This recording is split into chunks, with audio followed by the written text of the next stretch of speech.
Hello from PlotSet.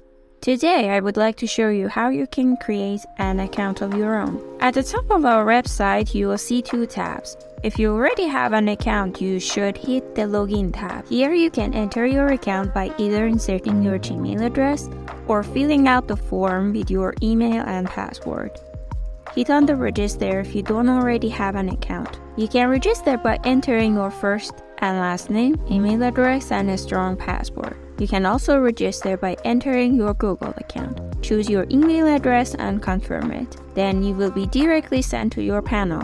The best thing about this way is that you don't need to verify your email address as it's done automatically.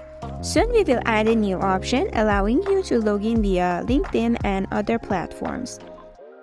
You can access your profile info, invite friends to PlotSet, obtain API keys, and log out from here. Hit the New Chart button to visit our templates, where you can find the best one for your data. You can now draw as many charts as you want. Visualize your data with PlotSet.